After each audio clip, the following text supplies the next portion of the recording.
आप लोगों का मूड कैसा है आज? कैसा है मूड?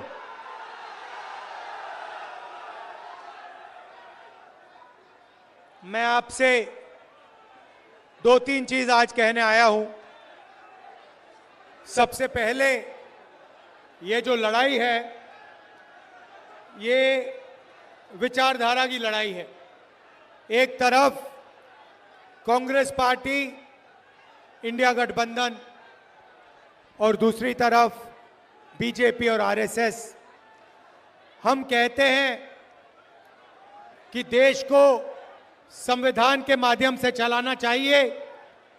हम कहते हैं संविधान मजबूत करना चाहिए और बीजेपी और आरएसएस संविधान को खत्म करना चाहते हैं, फाड़ के फेंकना चाहते हैं। ये संविधान अंबेडकर जी का संविधान है, फूले जी का संविधान है, बुद्ध भगवान, गांधी जी, इन सब की आवाज इस संविधान के अंदर है।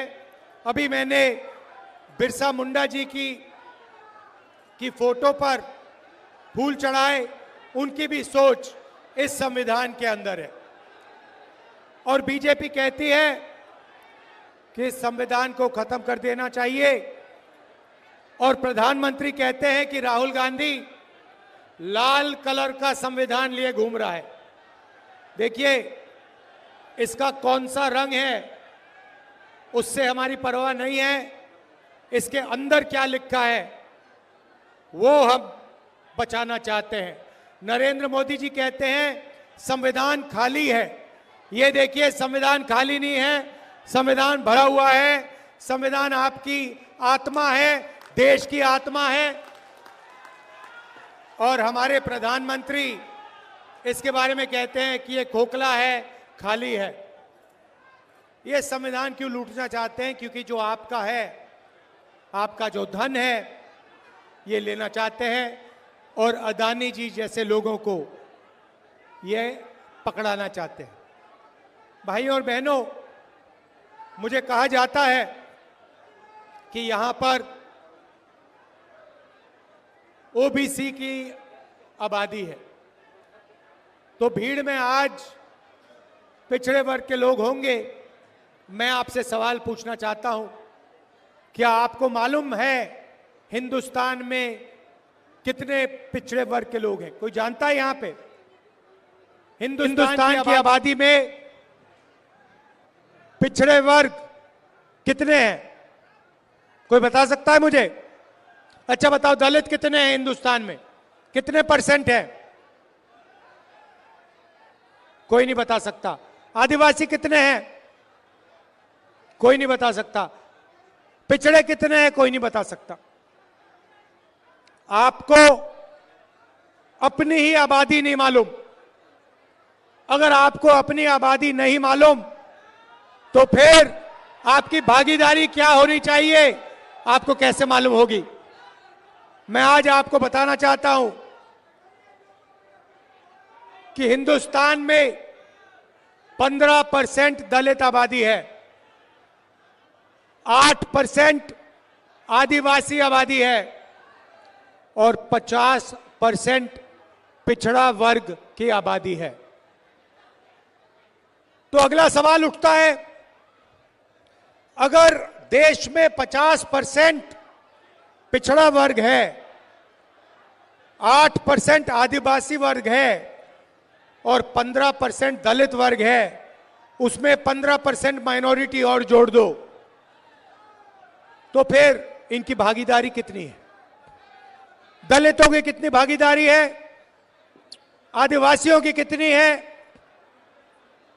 और सबसे जरूरी सवाल, पिछड़े वर्ग की इस देश में कितनी भागीदारी है? भाई और बहनों, आप मीडिया देखते हो,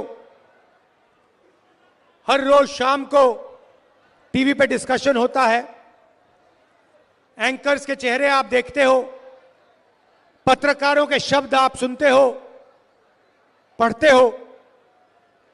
मैं आपसे सवाल पूछता हूं, मीडिया में ओबीसी वर्ग के कितने लोग हैं? कितने हैं? आदिवासी, दलित मीडिया में आपको कितने दिखाई देते हैं? एक नहीं दिखेगा, क्योंकि मीडिया में ना दलित है, ना आदिवासी है, ना पिछड़े वर्ग का कोई है। वही हालत हिंदुस्तान की सबसे बड़ी कंपनियों में है। प्राइवेट अस्पतालों के मालिक की लिस्ट निकालो, वहां आपको पिछड़ा वर्ग का कोई नहीं मिलेगा, दलित नहीं मिलेगा, आदिवासी नहीं मिलेगा। बड़े बड़े यूनिवर्सिटीज, कॉलेजेस,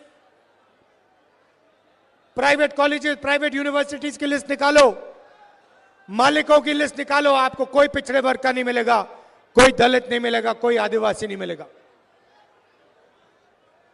सरकार में, दिल्ली की सरकार को 90 लोग चलाते हैं, आईएएस अफसर हैं। मैंने पता लगाया, ये 90 लोग बजट बांटते हैं। जो आपके जेब में से जीएसटी का पैसा लिया जाता है, हर साल हिंदुस्तान की सरकार बजट बनाती है, उस पैसे को बांटती है। मैंने पता लगाया, 90 लोग निर्णय लेते हैं पैसा कहां जाएगा, झारखंड कितना आएगा, सड़क बनाने में कितना जाएगा, शिक्षा में, स्वास्थ्य में, डिफेंस में कितना जाएगा। भाई और बहनों, आप हैरान हो जाओगे। 90 अफसरों में से एक अफसर आदिवासी था, 3 अफसर दलित थे, 3 अफसर पिछड़े वर्ग के थे। और अगर हिंदुस्तान की सरकार बजट में 100 रुपए खर्च करती है, तो आदिवासी वर्ग के अफसर 100 रुपए में से 10 पैसे खर्च करते हैं। आपकी भागीदारी आपकी आबादी 8% और आपकी भागीदारी 100 रुपए में से 10 पैसे। दलित अफसर 3 हैं, दलितों की आबादी 15% और 100 रुपए में से 1 रुपया का निर्णय दलित अफसर लेते हैं। आदिवासी, दलित 15% और 8% उनकी भागीदारी, उनकी आबादी, और सब मिलाकर 1 रुपया 10 पैसा 100 रुपए में से वो निर्णय लेते हैं। अब बात करते हैं पिछड़ों की। हिंदुस्तान में आपकी 50% आबादी है कम से कम। 3 अफसर आपके, वो भी पीछे बैठा रखे हैं, छोटे छोटे डिपार्टमेंट दे रखे हैं। और अगर हिंदुस्तान की सरकार 100 रुपए खर्च करती है, तो पिछड़े वर्ग के अफसर 5 रुपए का निर्णय लेते हैं। मतलब आपकी आबादी 50% और आपकी भागीदारी 100 में से 5 रुपए। और अगर आप आदिवासी, दलितों को और पिछड़ों को जोड़ दें, सबको जोड़ दें, तो 100 रुपए में से आपकी भागीदारी 6 रुपए 10 पैसे। आप कहीं के नहीं हो। आप जीएसटी देते हो, आप देश को भोजन देते हो, आप मजदूरी करते हो, और जब भागीदारी की बात आती है तो आप कहीं नहीं दिखते।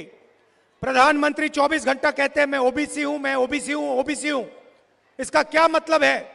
मैं आपसे पूछना चाहता हूं, हिंदुस्तान के प्रधानमंत्री ने अरबपतियों का 16 लाख करोड़ रुपए माफ किया है, अदानी का 16 लाख करोड़ रुपए, अदानी, अंबानी, ऐसे 25 लोगों का 16 लाख करोड़ रुपए माफ किया है। मैं आपसे पूछ रहा हूं, नरेंद्र मोदी जी ने पिछले वर्ग के लिए क्या किया, दलितों के लिए क्या किया, आदिवासियों के लिए क्या किया? मुझे बता दो, कितने किसानों का कर्जा माफ किया? महाराष्ट्र में चुनाव चल रहा है, बंबई में धारावी की जमीन है, सोने से भी ज्यादा कीमती है, 1 लाख करोड़ रुपए की जमीन है, अदानी जी को दी जा रही है। देश का पूरा धन इन्हीं 20-25 लोगों को दिया जाता है। कुछ समय में आपका जो स्टील प्लांट है ये भी उठा के दे देंगे। सारे के सारे प्लांट्स प्राइवेटाइज करते हैं, शिक्षा का सिस्टम प्राइवेटाइज कर दिया, अस्पताल प्राइवेटाइज कर दिए, इंडस्ट्री प्राइवेटाइज कर दी, और फिर यहां पे जो आपको पहले मिलता था, रिजर्वेशन मिलता था, उसको भी 14% तक घटा दिया है। 27% पिछड़े वर्ग को मिलता था और उनकी सरकार ने 14% कर दिया है। तो कैसे ओबीसी की सरकार है ये अरबपतियों की सरकार है, अदानी की सरकार है, अंबानी जैसे लोगों की सरकार है। और इसका काम आपका धन आपसे छीनने का है। भाई और बहनों, जीएसटी जितना आप देते हो उतना अदानी देता है। आप शर्ट खरीदते हो, 18% जीएसटी आप देते हो। वही शर्ट अगर अदानी खरीदेगा उतना ही पैसा वो देगा। जीएसटी आप देते हो, सब कुछ आप देते हो, और वो उठा के ले जाते हैं। बिना पूछे आपकी जमीन छीन लेते हैं। जैसे धारावी में गरीबों की जमीन है, मजदूरों की जमीन है, उठा के ले जाने, और कोई चू नहीं बोलता। कौन बोलता है? कांग्रेस पार्टी बोलती है, राहुल गांधी बोलता है। ये मीडिया वाले जो बैठे हैं, ये जो बैठे हैं कैमरा लिए, इन्होंने कभी किसानों की बात की है? मजदूरों की बात की है? स्टील प्लांट की बात की है? कभी नहीं करेंगे। ये उनके हैं, अदानी के, इसलिए ये 24 घंटा मोदी का चेहरा दिखाते हैं। जो गरीबों की बात करेगा, जो धारावी की बात करेगा, जो बोकारो स्टील प्लांट की बात करेगा, जो मजदूरों की बात करेगा, उसको ये गाली देंगे। और उसका चेहरा ये कभी नहीं दिखाएंगे, क्योंकि ये अदानी के हैं, अंबानी के हैं, बड़े बड़े अरबपतियों के हैं, आपके नहीं है।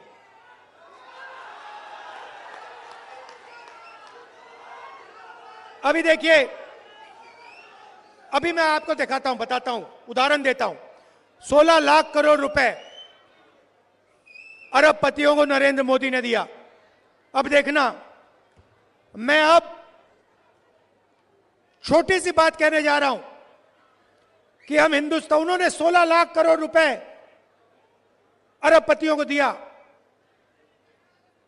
मैं महिलाओं को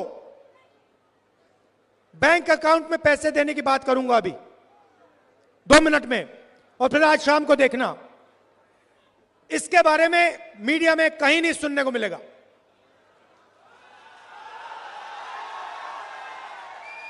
और अगर मिलेगा तो कहेंगे देखो राहुल गांधी गरीबों की आदत बिगाड़ रहा है।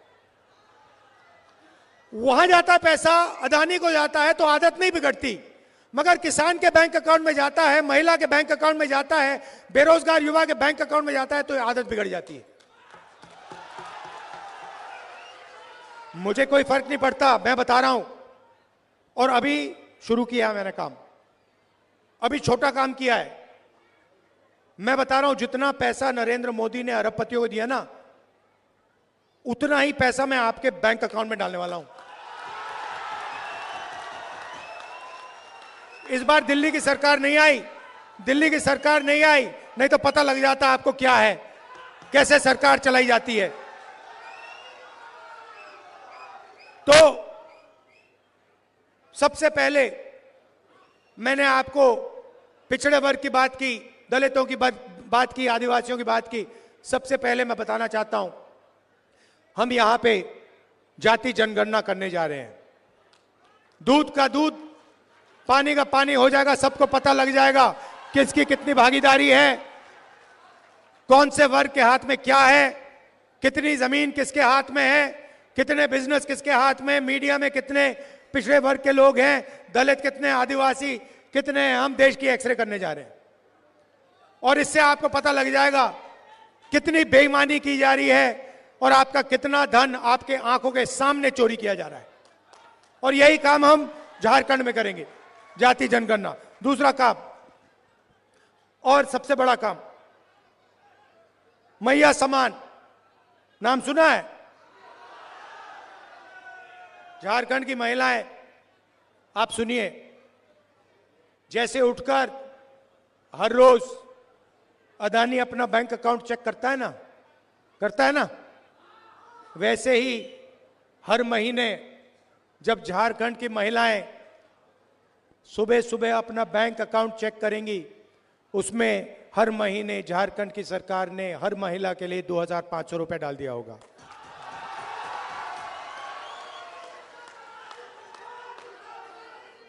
किसी भी महीने पहले तारीख, जनवरी, फरवरी, मार्च, अप्रैल, मई, जून, जुलाई, अगस्त, सितंबर, हर महीने 1 तारीख को खटाखट खटाखट खटाखट खटाखट झारखंड की महिलाओं के बैंक अकाउंट के अंदर 2,500 रुपए। और फिर आप जाएंगी, पता लगेगा 450 रुपए का सिलेंडर हो गया।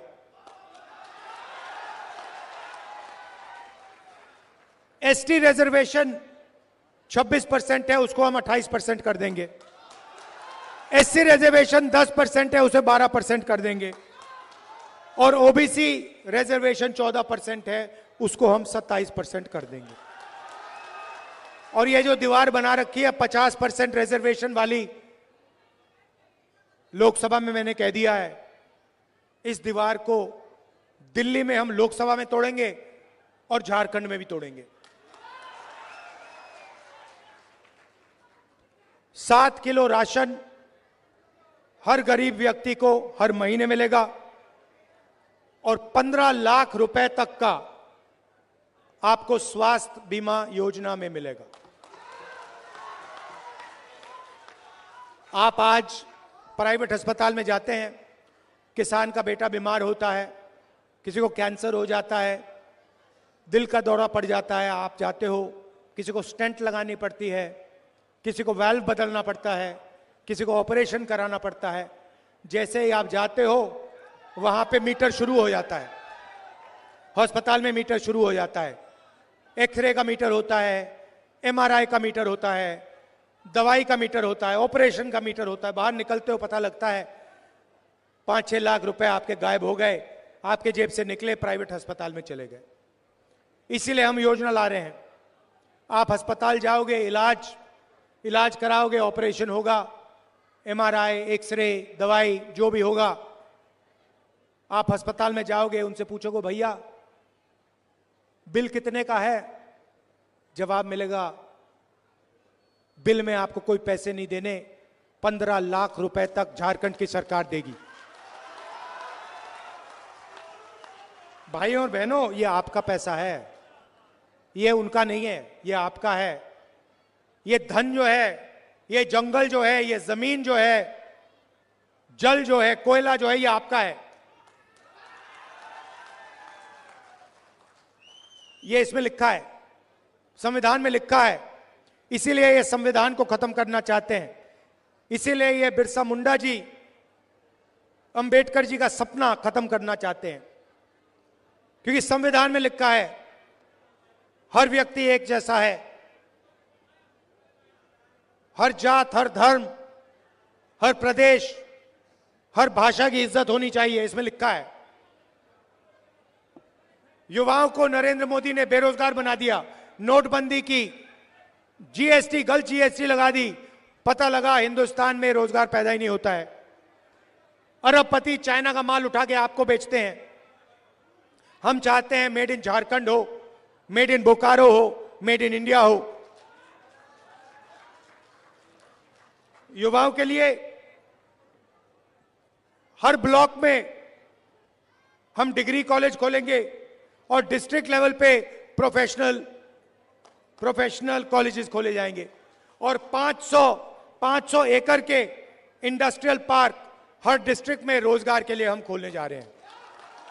हमारा लक्ष्य है, झारखंड सरकार का लक्ष्य है, आपके चीफ मिनिस्टर ने कहा है कि 10 लाख युवाओं को अगले 5 साल में रोजगार देने की कोशिश करेंगे। और अंत में मैं किसानों की बात करना चाहता हूं। धान के लिए आज आपको 2,400 रुपए प्रति क्विंटल मिलता है। हमारी सरकार आने के एकदम बाद उसी क्विंटल के लिए आपको 3,200 रुपए आपके बैंक अकाउंट में मिलेंगे। 3,200 रुपए प्रति क्विंटल। यह मैं आपसे कहना चाहता था, हम किसानों की, मजदूरों की, गरीबों की सरकार चलाना चाहते हैं, छोटे व्यापारियों की, युवाओं की सरकार चलाना चाहते हैं। अरबपतियों की सरकार हम नहीं चलाना चाहते हैं। नरेंद्र मोदी जी अरबपति के हैं। नरेंद्र मोदी संविधान को खत्म करना चाहते हैं। और मैं आपको स्टेज से कहता हूं, इस संविधान को हम कभी खत्म नहीं होने देंगे। कोई शक्ति इस किताब को नहीं खत्म कर सकती है। आप सबका दिल से बहुत बहुत धन्यवाद।